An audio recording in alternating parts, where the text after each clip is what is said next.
Good morning student. आज हम पाठ 6 पंच परमेश्वर पढ़ेंगे। पंच परमेश्वर इस पाठ में पंचायती राज के बारे में बताया गया, पंचायत के बारे में बताया गया है।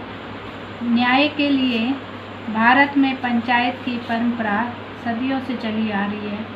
माना जाता है कि न्याय करने के लिए पंच के रूप में जो लोग चुने जाते हैं वे किसी तरह का भेदभाव नहीं करते, इसलिए पंच को परमेश्वर कहते हैं। परमेश्वर मतलब भगवान कहते हैं। उनकी जुबान से खुदा बोलता है। पंच के पद पर बैठने वाला व्यक्ति दोस्ती, दुश्मनी, अपने पराए, राग द्वेष के से ऊपर उठकर न्याय करता है। प्रेमचंद की यह कहानी भारत के गांवों से चली आ रही है। इसी न्याय परंपरा की मार्मिक झांकी प्रस्तुत करती है। ये आइए हम पाठ पढ़ते हैं। जुम्मन शेख और अलगू चौधरी में गाढ़ी मित्रता थी। गाढ़ी मतलब घनी मित्रता थी। सांझे में खेती होती थी। सांझे मतलब एक दूसरे के साथ मिलकर खेती करते थे। कुछ लेन देन में भी साझा था। एक दूसरे पर अटल विश्वास, अटल मतलब बहुत गहरा विश्वास था। जुम्मन जब हज करने गए तो अपना घर अलगू को सौंप गए। हज क्या होता है? मक्का शरीफ की जो तीर्थ यात्रा होती है उसे हज कहते हैं।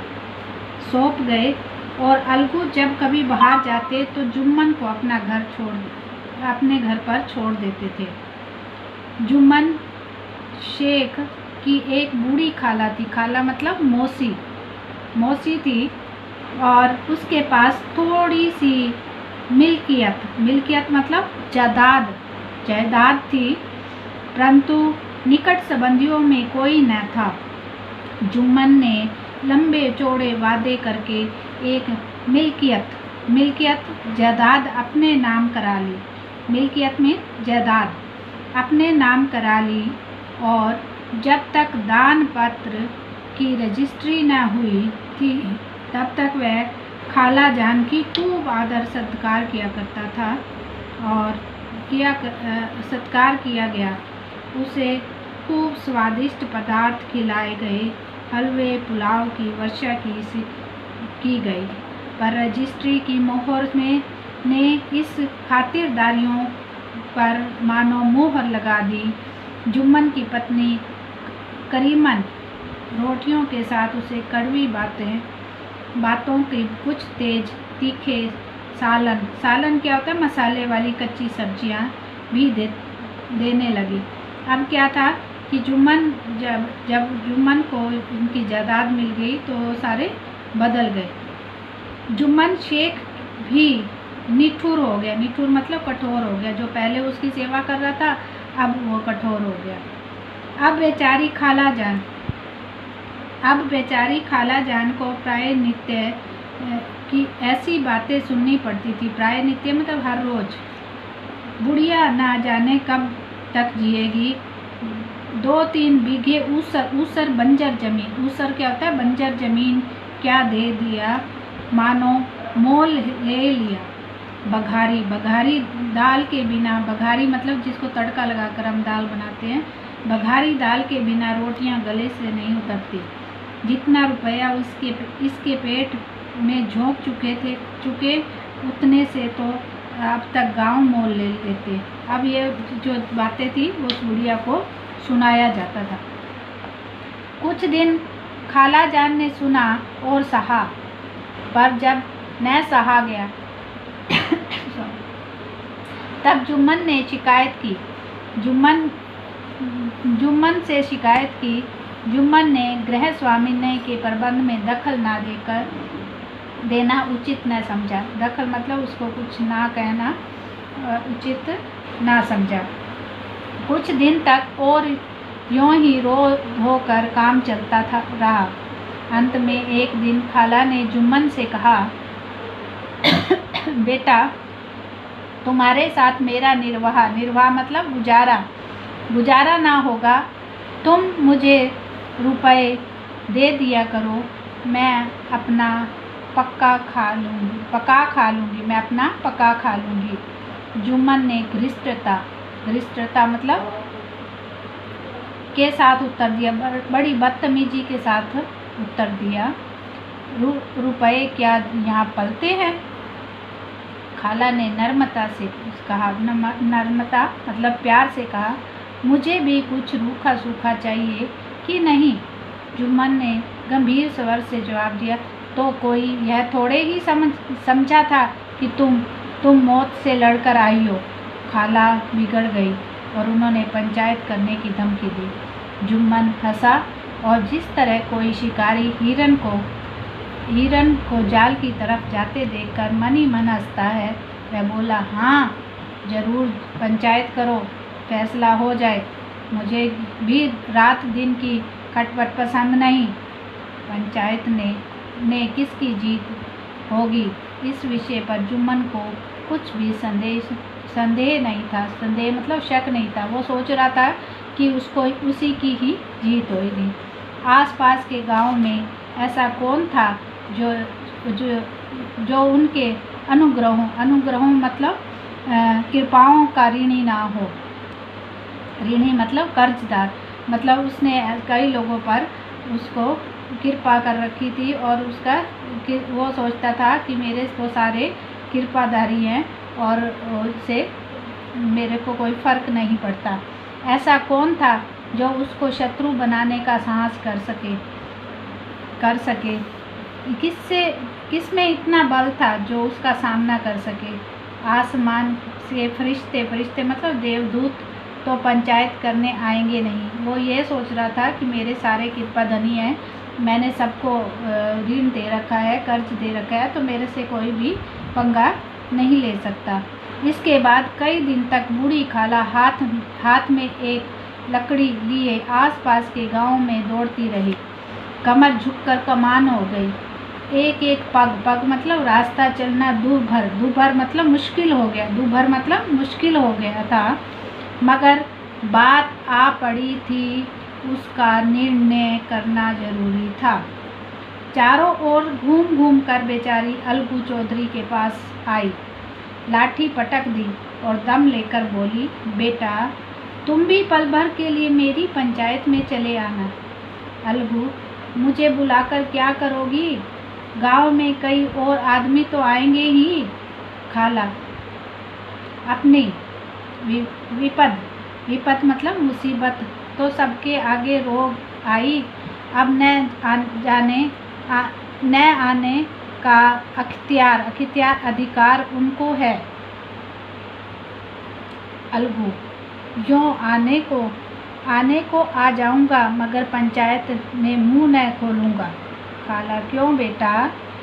अलगू, अब इसका क्या जवाब दूं? अपनी खुशी।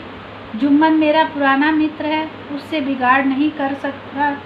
खाला, बेटा क्या बिगाड़ से डर से ईमान की बात न कहोगे?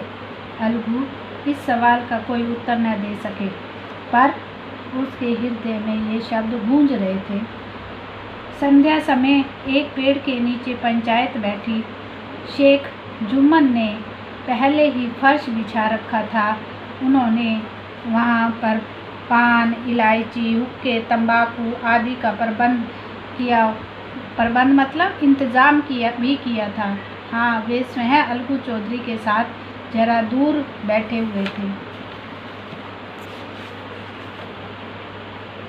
पंच लोग बैठ गए और बूढ़ी खाला ने विनती की, पंचों, आज 3 साल हुए हैं, मैंने अपनी सारी जायदाद अपने भांजे जुम्मन के नाम लिख दी थी। इसे आप लोग जानते ही होंगे। जुम्मन ने मुझे रोटी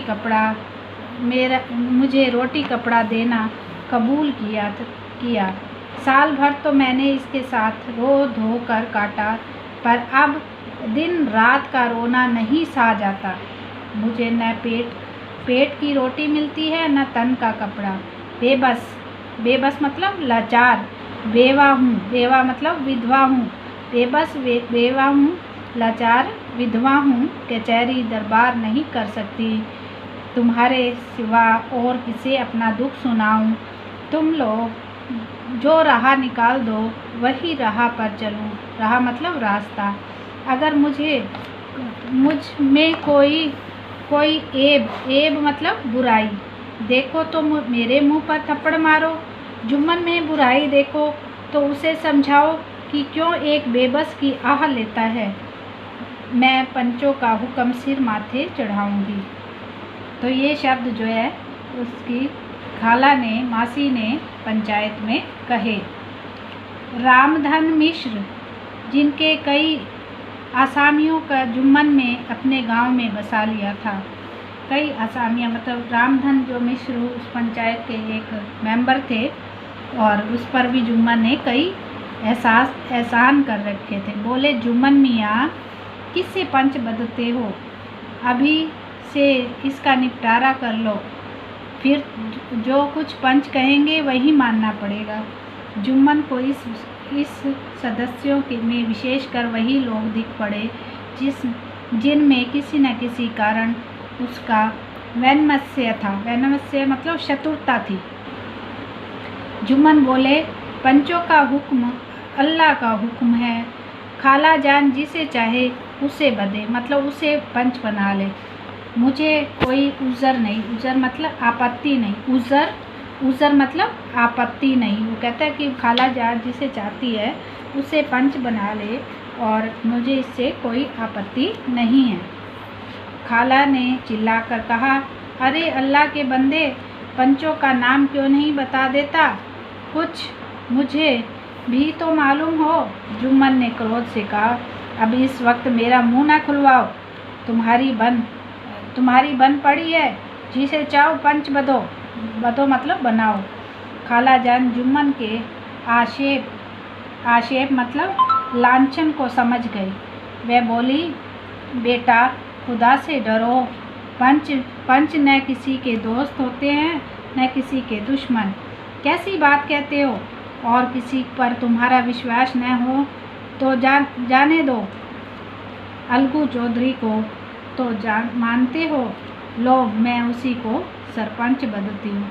तो वह कहती है कि तुम अलगू चौधरी को तो जानते हो, मैं उसी को सरपंच बदती मतलब बनाती हूँ। जुम्मन शेख आनंद से फूले उठे, परंतु भावों को बिछाकर बोले, अलगू ही सही, मेरे लिए जैसे रामधन वैसे अलगू।